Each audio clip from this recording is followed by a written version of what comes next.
So today I'll be teaching you on how to make the best and perfect elastic fondant icing.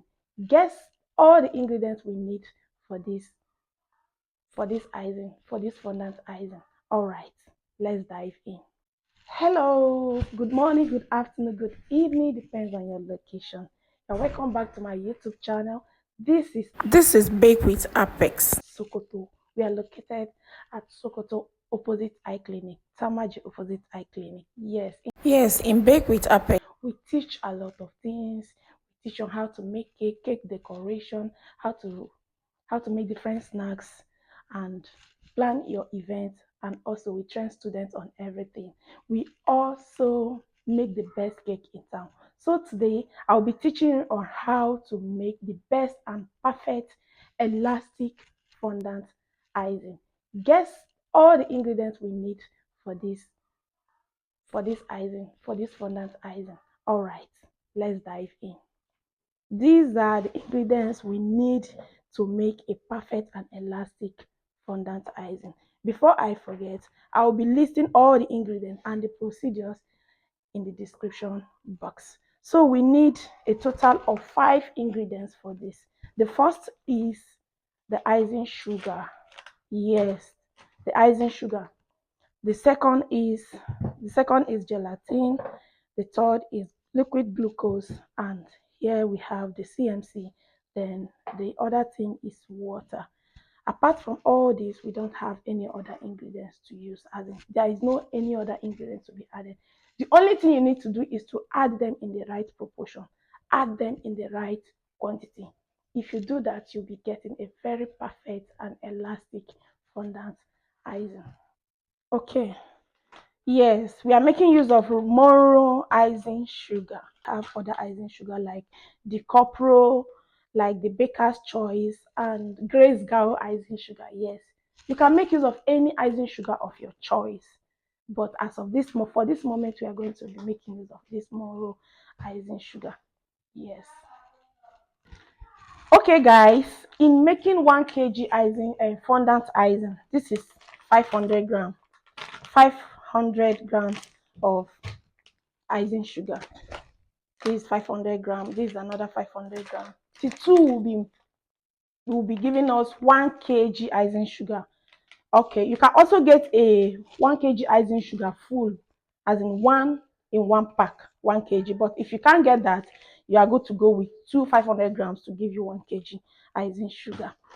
All right. The first thing to do is our water. We have our water here. So in making 1 kg icing, fondant icing, this is our measuring spoons. This is 1 tablespoon, this is half tablespoon. The first thing we need to do here is to put our water. Guess the quantity of water we need. We only need 7 tablespoons, 7 tablespoons of water, and that is the first thing we'll be putting. I prefer making use of this plastic bowl in boiling, or in boiling and mixing my liquid for this fondant icing, because it will be easy for it to like accept heat and melt. So this is the first thing I'll be doing, is to measure 7 tablespoons of water. One.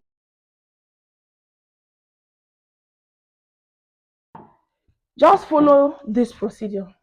Follow exactly the procedure I'm giving you here. Water is the first thing to go into your bowl, your mixing bowl or your mixing cup. And for me, I make use of plastic. You can as well go make use of stainless bowl or stainless cup to mix this liquid. After adding your water in a bowl, the next thing to put is your gelatin. Please and please don't put glucose before gelatin.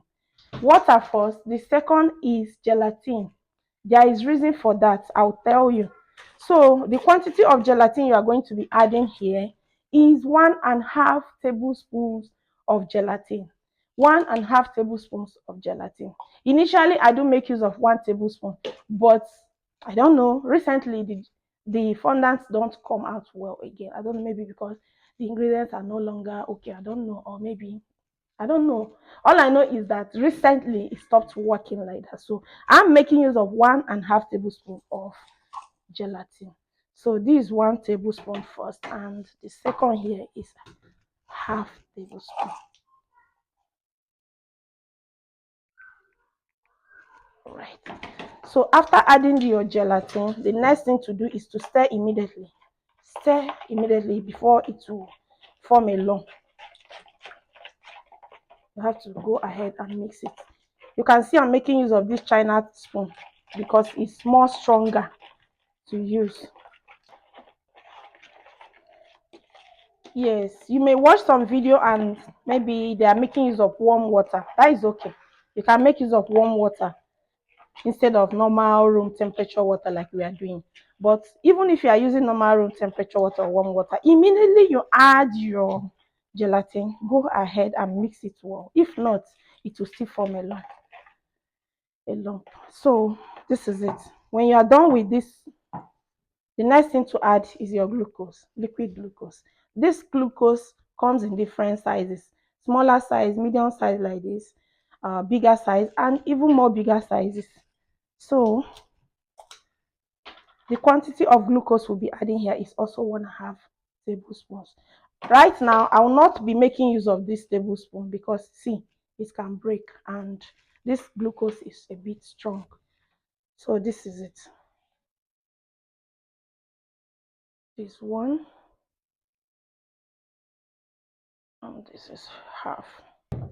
What next? You have to mix it again. You mix, and the next thing to do, you just pour water into a pot. Place this mixture inside the pot. On your gas or stove and place it over a heat.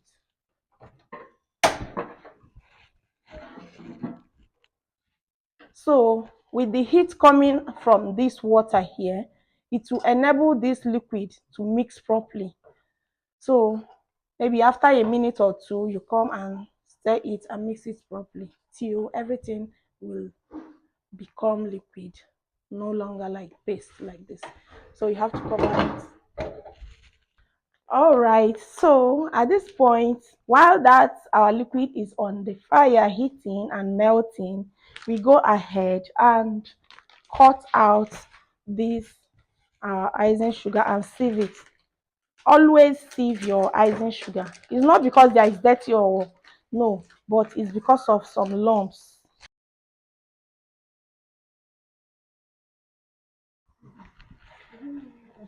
So you can see it's becoming more liquid, and that is how we continue stirring it until everything mixed together.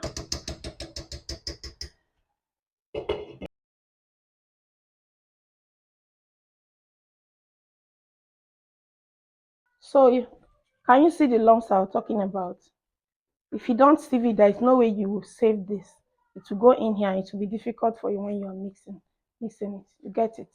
So that is more reason why you should sieve your icing sugar. Now, after sieving the icing sugar on your working surface, please let your working surface be clean.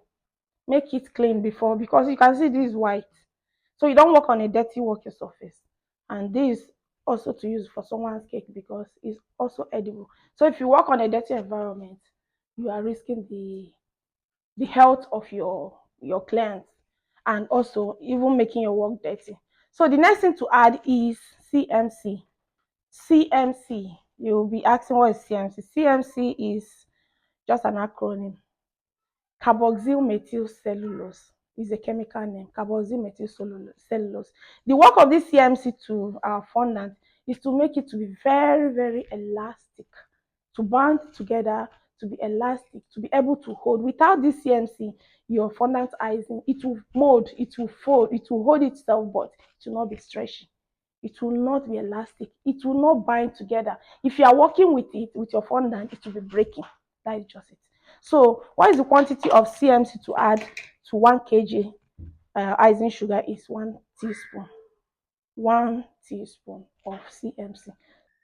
Please and please don't make a mistake of adding your CMC into the liquid mixture. Don't do that.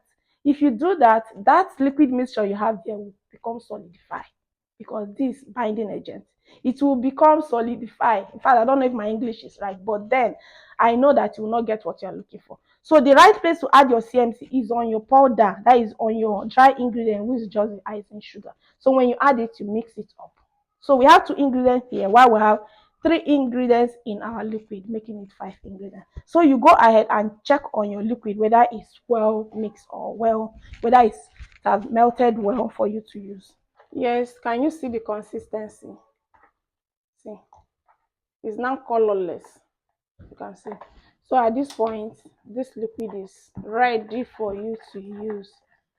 Okay, so she'll be mixing it for us. Start mixing. So at this point, you make a well in middle of this dry icing sugar and start folding it in gradually. Don't wait until this liquid is cold. Oh, don't say it's hot, I can't work with it. You have to work with it. If not, when it gets cold, it will be strong, to be thicker than this, which will not be easy for you to work with.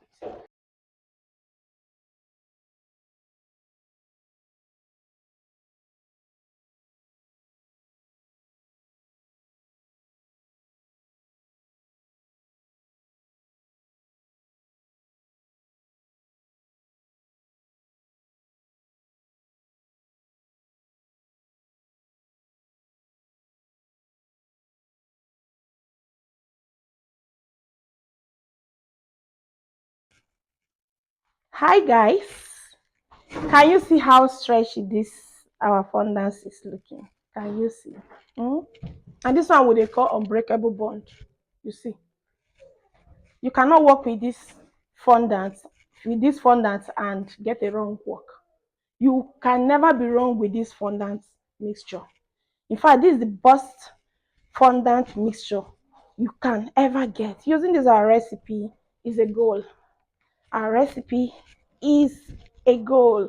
So this is how it looks when you apply all the necessary ingredients at the right proportion, and guys, this is what you have. So the next thing we are going to add is not part of the recipe. Yes, it's vegetable shortening or Crisco. Some know it as shortening, some know it as Crisco. Now, this Crisco is just a vegetable oil. Yes, it's a saturated butter. So the work of this is just to enable this fondant not to stick on our table. You can also make use of corn flour to help it not to stick on the table. And when you want to put it back in your leather or ziploc, yes, you can make use of your ziploc. If you don't want to make use of this, I reuse this because I can't just throw it or waste it. It's very thick, so it can sustain this. But if you don't put it in the nylon, in the ziploc, it will become strong like stone, and the top will be cracky. So what you have to do, when you rub your Crisco, the Crisco will enable it to go in freely and come out freely. Put it inside, and look at my style. When I was cutting this leather, I did not finish it. So there is a purpose for that. So I put it in and use this to tie it very tight so that it will retain the softness. So I'll repeat the same process of using my vegetable shortening or Crisco to rub it and put it inside our fondant and inside our icing sugar leather. So guys, did you enjoy our video? If you enjoyed this video, if you get value for this video, do well to subscribe to our YouTube channel. Give us a thumbs up, and after subscribing, don't forget to hit the notification bell so that you always be notified whenever we post a new video. Please do well to like, share, and also subscribe. We love you. We are Bake with Apex. See you again in our next video. Bye. Bye.